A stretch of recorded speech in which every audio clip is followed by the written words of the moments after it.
What are you doing here sitting here watching me watching TV? I mean, you really? I mean, have you got anything else to do? Get off. Go. Go on, get.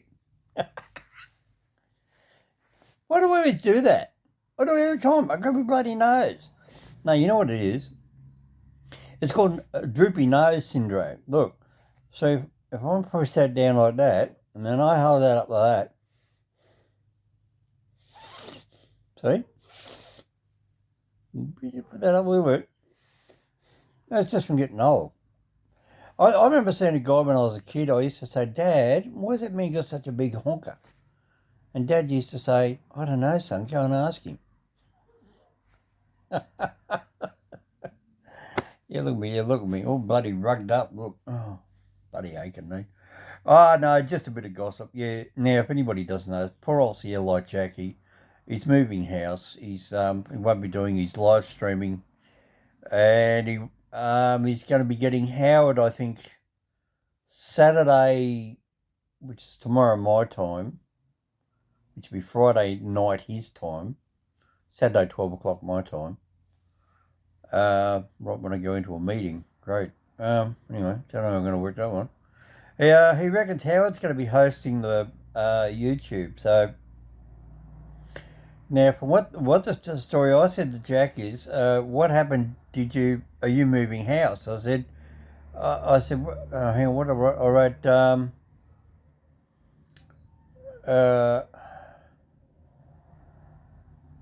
Where's Jack? Is he pissed off with me or something like that? Or is he on the move? I know what happened. He got on Howard's Moose, and the Moose is walking from Northern America right down to LA.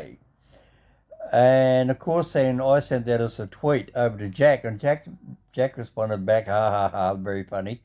And he said, "Oh, I'm actually moving house." And he said, "I won't have internet properly, so I'm going to get Howard to do the live stream, and he's going to sit on the side." So I thought, well, then again, I might get up. I might see Howard might put me on there with Howard, so Howard's got somebody to talk to. Because if Jack can't talk, but apparently Howard's going to be the monitor. But then again, Jack probably might come on there as a voice like Howard does with Jack. But anyway, and then I said to Jack, I said, well, that's what you riding the Moose is. Moving house. I mean, if you pack up your horse, and wagon and stagecoach or whatever, means you're moving house. And I said, well, what are you doing? Riding the Moose down to LA. In other words, you're moving house. And he said, yeah, I'm moving house. But poor old Jack didn't get it. He didn't get the joke. That's what I meant. I just guessed he was moving house. Because he said a couple of weeks ago, he said, oh, now all his university exams are finished. And whatever else he's done, he's now moving from wherever, Minnesota or Chicago or wherever he is. He's moving to somewhere else. He might be just moving down the road. I don't know. I mean, it's none of my business. I don't really care. But anybody else that follows Seattle like Jack through there with me, that's what he's doing, moving house. Howard's going to be doing the stream on Friday night. Cosmic Radio, he's probably going to be there changing the batteries so they don't go flat. He'll probably be drinking beer. Now, if you don't know what that expression means, back in the old days, they used to use urine and make a battery. You can make a battery out of urine. A lot of people don't realise that. Yeah, very old trick. You get a couple of buckets and you put urine in it. You pee in the acid in the urine and you put your, I think it was zinc. I can't remember. I remember something about it my grandfather showed me when I was about 6 years old. I'm 61. This is 55 years ago. And he was a mad scientist sort of thing. He was a great carpenter. The garage he built by hand is still standing there today. It's 110 years old. It's still there, made out of hardwood. It's still in the town, in the main town. It's just, they haven't even put colour bond on nothing. Still got the original coating, the original doors, all made out of hardwood. Beautiful bloody garage. But then they extended the old house that he made, and then they got one type of house, the original house, some other type of bloody thing, some other type of shed-looking thing, and the thing looked poxy. It looks like This looks like somebody got 3 or 4 different houses and stuck them all together. You know, it looks ridiculous. But all the big, beautiful backyards are all gone now. It's all this bloody compangle housing. Oh, I don't know what it is. It's just, I never even looked. And they took my front bedroom window out and they turned that instead of front glass doors, and that's now the lounge room. My old bedroom's now the lounge room when I was back in 1982. So, you know, anyway. Hey, it's their house now. They own it. That's it. What do you do? Anyway, my grandfather showed me how he used to pee in a bucket. And he said, hey, what's this trick? And he used to pee in a bucket and he'd fill it up over a period of time, put a lid on it so it didn't stink. And then he'd come along and put something in it. I can't remember how he did it. And he had 2 wires and he used to stick something, whatever he did, and he used to make electric charge. And you have this little light bulb. And this little light bulb used to start glowing. It was quite incredible. After a period of time, the light bulb started glowing in the dark. It wasn't very bright, but if you're in a cave out in the boondock somewhere, it'd be fantastic. But he said, well, yeah, whenever you want to recharge it, you just pee in the bucket. I mean, you know, it's just one of those mad things that, you know, when you get old, you learn things, you know, like from when you're a kid, you forget about them. And now, if I told that to a 10-year-old now, you go run there, mummy, mummy, mummy, and then your next day you get the cops knocking on your door. You know, oh, this man wanted me to pee in a bucket.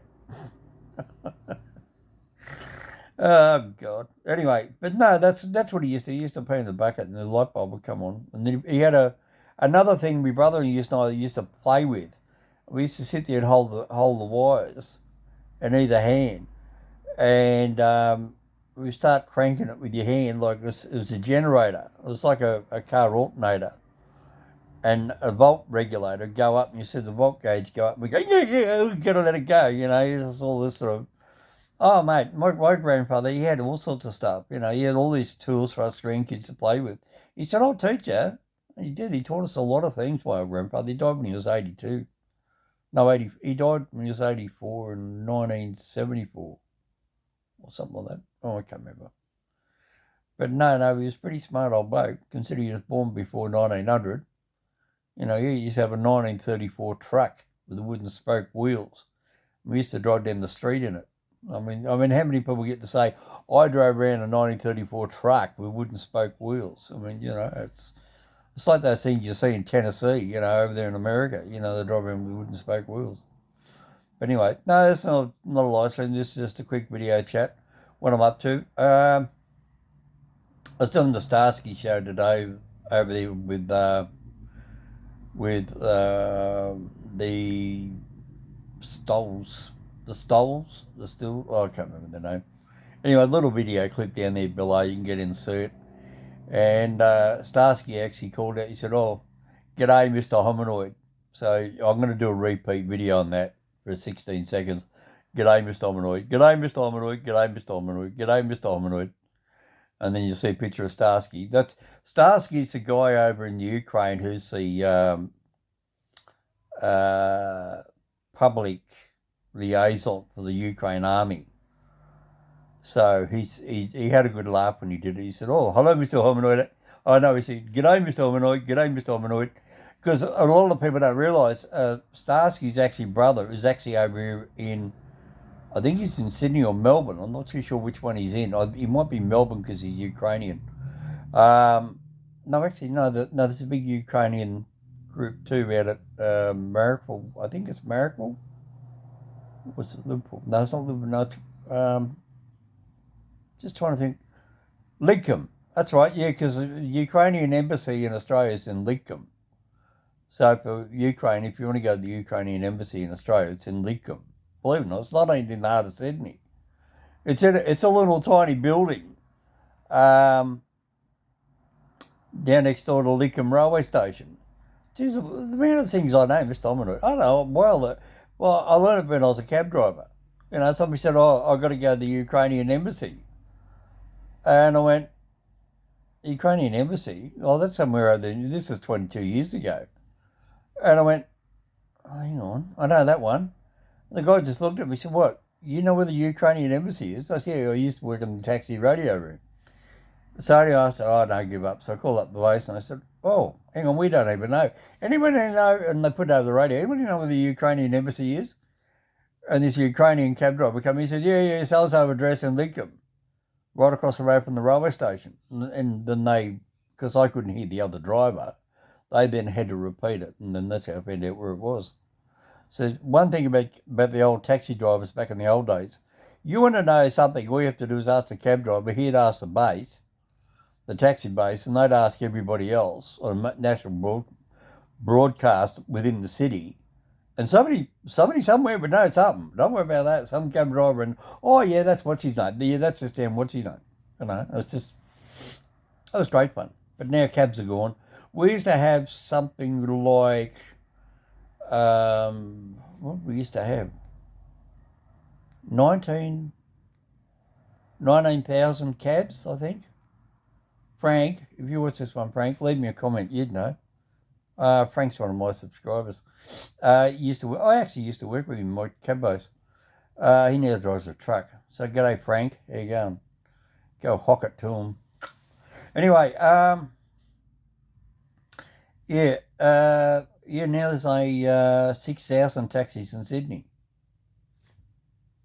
Yeah, pandemic and all the whatevers and all the other crap and all that sort of stuff. Actually, you know what I feel like doing? I might order myself some KFC today. I really do. I really feel lazy. My knees bung, it's cold, I want to go anywhere. I might see my kooky neighbour, I might get him to drive down the road and go pick it up for me.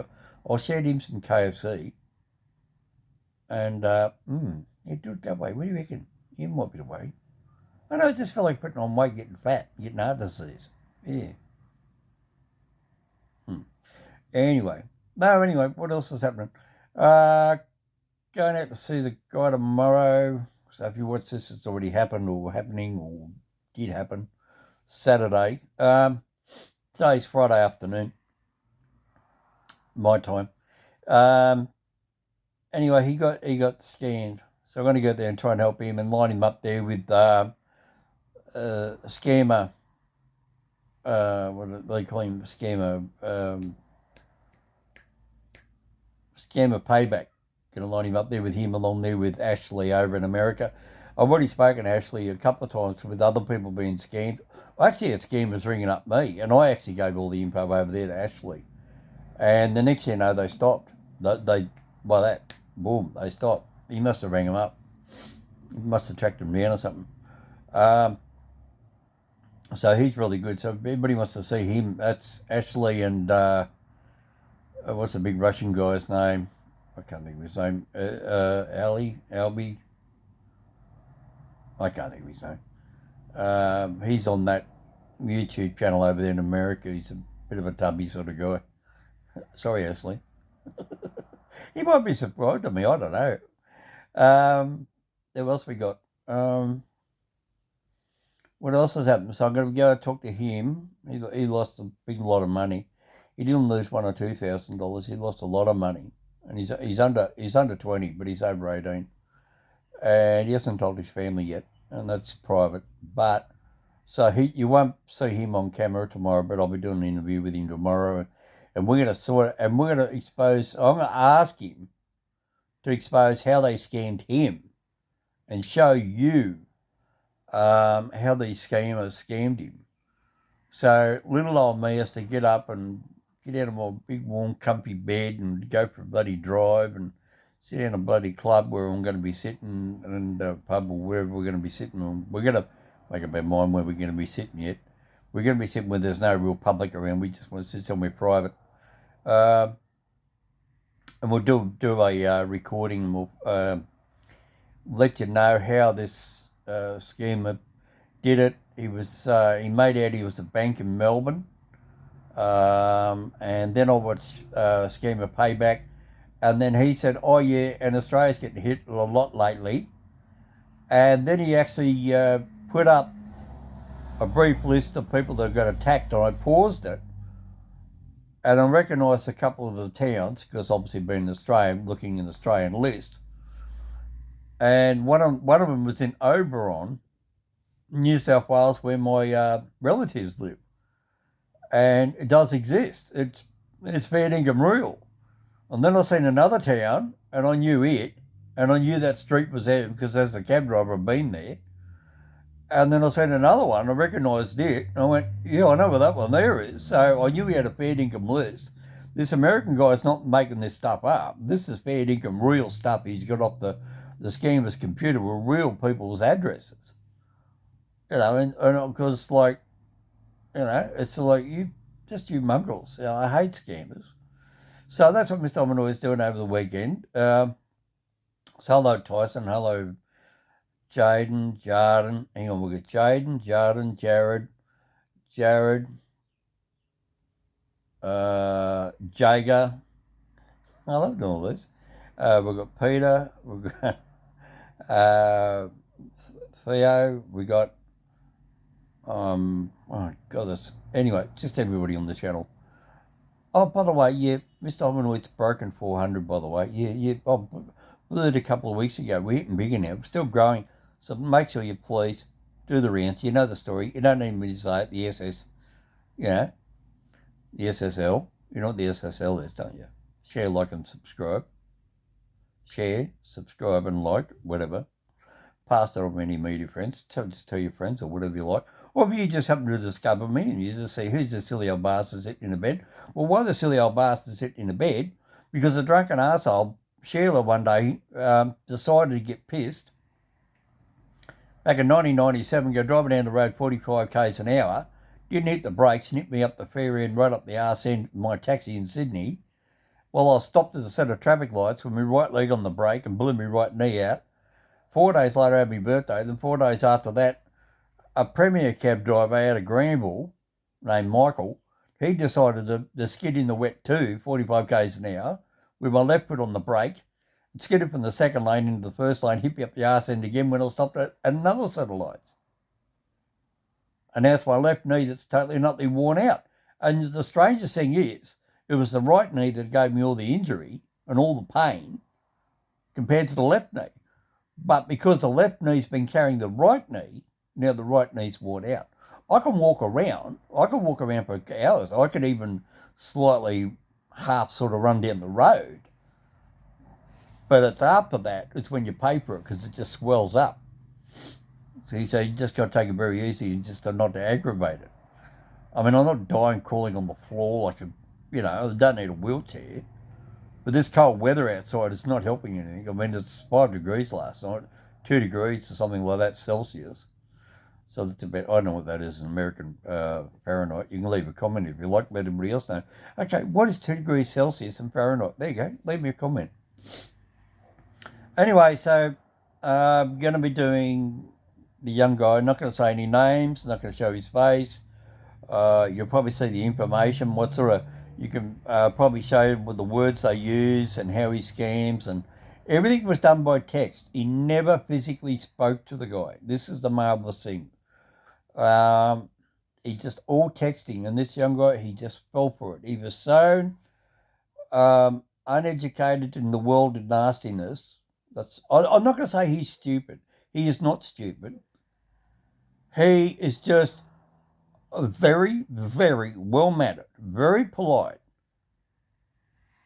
young adult who works hard and doesn't socialise with drunks. He doesn't get drunk. He doesn't drink. He works. He's clean. He's presentable. He's got a beautiful, loveliest grandmother you ever met. I was talking to his grandmother for a while. Seen his parents, met him. And we're all sitting there during Easter. That's how we actually met. It was over the Easter break, over the holidays. So I met the whole family. So it's not as if I, just bumped him on the side of the road. It's just like that sort of crap. It's, hi mum, hi grandma, how are you? And we're all sitting there and all said hello and all that sort of thing. And then we were watching the rugby game anyway, but there was then the club, at a club, I won't say which club, and that was over the Easter period with another two blokes that we didn't even know. They even joined in. So, I mean, it was a real big social. That's just typical Australians. I don't know how you do it in America. I mean, do Americans, Canadians and French and Italians, I mean, do you all sit there and have, like, I'm there by myself and one family group and 4 other strangers, and we all start talking to each other like we've all known each other for years. That's what Australians do. So if you ever come out to Australia, don't think they're up to no good. No, that's the way Australians are. They just, oh, g'day, mate, have a seat, son. Yeah, pull up a chair. Oh, you want a keno pad? Here you go, here's a pencil. Oh, well, what would you like? A beer coaster? Well, yeah, there's one over there. I'll go and get you one. That's Australians, you know. Oh, what do you want, some nuts and that? They're over there on the bar. They cost you nothing. Oh, you want to find something, or lure the poker machines, or whatever? I'll tell you. That's just Australia, right? Go down and look at some of my videos, some of the people I meet. Like there's, what's his name? He's down there toasting with a jar of peanuts. I didn't even know the guy. He just said, oh, can I make a video on your phone? Well, yeah, I said, fine. And was good on there, made his video. That was Wazza. But anyway, he's a nice guy too. I mean, never seen him again, but that's just what Australians are like. We're just friendly people. Pardon me. No, it's not coronavirus. Don't panic. I called dogmatitis, which is jacomatitis, or Howard. Moose. I know what I got. I got moose syndrome. Hey, what about this monkey syndrome? What the hell's this bloody monkey thing? I mean, what are we going to do? We're all going to wake up one morning and have the urge to have bananas on cornflakes and have a tail, and we're going to start hanging off the ceiling? Monkey pox? I mean, really? What bloody next? I mean, like, we've had chicken pox, we've had cow pox, now we've got monkey pox. What's going to be next? Scorpion pox? We're going to get scorpion? Dog? Are you going to give us dog pox? Here he comes. Hey, dog, you there? Yeah, Mr. Dog's here. Yeah, Mr. Dog made a video there the other day, him having his dinner. Over 100 and something views. Mr. Dog loves, he loves having these little videos. Yes, I've really got Mr. Dog a good treat. I got him a big kilo full of Devon there the other day. A whole great big kilo of it. Sliced Devon, and you wag his little Devon. Yeah. I stopped filming him all the time doing his Devon because it was getting so repetitive. I think people are getting sick and tired of seeing Mr. Dog eating Devon, you know. People say, well, that's another one, you know. But so, I'm not going to do it every so often. But no, he still gets his Devon every day. He has his big dog sausage. Oh, that's the one I gave him, dog sausage. And I got the dog sausage, I cut it open. You go down and look, it's had over 100 something views. Just a dog eating a bit of sausage. But people like Mr. Dog. I mean, he's a lovely dog. I mean, he was abused for 2.5 years on a short lead, 2 metres long, starved and whatever else, neglected, tortured. He turned out to be the most passive dog. When I got him, he wouldn't come anywhere near me. And then if I touched his dog bowl, he'd try to bite me. And then now it's oh, hello, I'm here, you know. Totally nutty relaxed, you know. The owner of a dog always reflects in the dog. So if you see a dog, that reflects what the owner's really like. And always remember that. You judge a dog by its owner. I mean, the owner by its dog. Judge an owner by his dog or her dog. Yeah, anyway. You like the wagon finger? Anyway, right, that's going to be there for me. I've talked long enough. I didn't want to do a live stream because I had to sit there and do the live stream and mucking around and it doesn't look good and whatever else. And me on my old bloody headboard. You wonder why the big lump of wood's there behind my head? You haven't worked it out? Because my head's on the wood, right? And what happens is, when you get up, if I move the bed away, you're going to have a great big oil mark there, aren't you? You're going to have all this white paint, or bluey coloured paint, it's going to have a big oil mark from my hair. So I put a board there. That's all it is. There's not a hole in the wall. It's not a piece of steel to stop the bullets coming through the wall when they try to shoot me with a 40 caliber machine gun. No, it's just to stop my hair oil, see? That's all it is. Common sense. A little bit of pre-thought. Anyway, I'm going to bring up this cheesy number of mine. I'll see if you go and give me some KFC.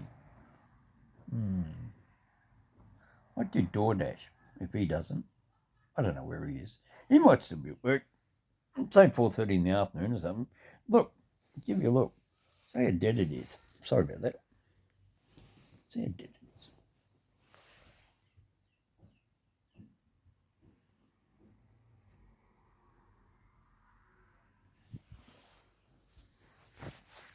Yeah, it's just dead.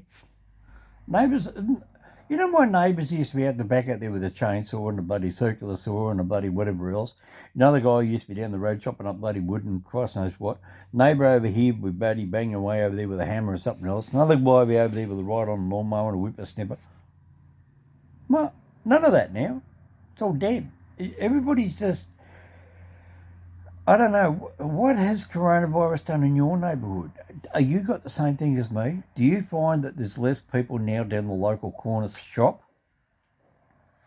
Do you think being locked away in coronavirus and the lockdown for the last 2 years, do you think it's affected you? Have you lost the will to want to go out? My excuse is my knees. Now that's a pretty big excuse. You have two stuffed bloody knees. You can't walk up and down everywhere and walk around all day. But I mean, if you're healthy, are you still going out like you used to go out 5 years ago? I'd like to know about that one. Are you still going out the way you were 5 years ago if you're 25 and over? Or have you changed your ways? Have you really changed? Think about it. Are you still going down to the pub on Saturday night and Friday night meeting all your friends? Or do you just now go and buy a couple of bottles and take them home? Or do you go around a friend's place? Because I think a lot of clubs and a lot of pubs have bloody died in the arse. And I know when I've been down the street of a night time to get some milk before the local supermarket down here closed down, there was hardly anybody on the train anymore. I remember back in the 80s, Friday and Saturday nights, trains would be packed going into the city. People going out for a night out into the city from out here from the suburbs. Nowadays, the city's dead. They're trying to get the city to come back to life. They're trying to get people to come back into the nightclubs in the city, to come out there from the suburbs. And the pubs in the suburbs are trying to get the people locally to come down to their local pubs. So what hope has the city got? Or are people going from out here into the city? Which one is it? Are people going to go from the... Or are the city people now coming out to the suburbs? No, not really, because a lot of city people don't like leaving the city. I don't know what it was. When I lived in the city for 10 years, I didn't even want to come out here. And then when I come back out here, I went, oh my God, it's changed so much. But now, when I go into the city, oh God, why do I want to go into the city for? Oh, it's changed so much. See, same answer. So, but when I was a cab driver, I was in the city and out here. And I didn't see any difference because I was constantly looking at it every day. But when you stop looking at it every day and you go back after every couple of years, you go, well, that's different. Well, that's new. Well, that's gone. That's new. I mean, I remember my old favourite restaurant was in a certain part of the city. I used to go in there and buy the steak, salad and chips and Christ knows what for $10. The steak for $10. Now I found out it's been closed down for 8 years. I mean, I retired 20 years ago, but it's been closed down for 8 to 10, 12 years. It's been closed down because the cab game went down the drain. No more cab drivers, no more restaurant. So the domino effect. Anyway, for me, Mr. Hominoid, like, share and subscribe to the channel. Just a little bit of history, just a little bit of what? How the world has changed in 20 years and how the world has changed over coronavirus and these bloody scammers. So scammer payback, we're going to be finding out to help this young guy about getting his money back.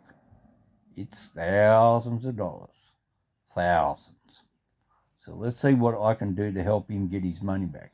That's what Mr. Hominoid's all about. I like to help people. Hey, just because my legs don't work doesn't mean my brain don't work. Does your brain work okay? See you later, Mr. Hominoid. Share, like, and subscribe. I don't like saying that.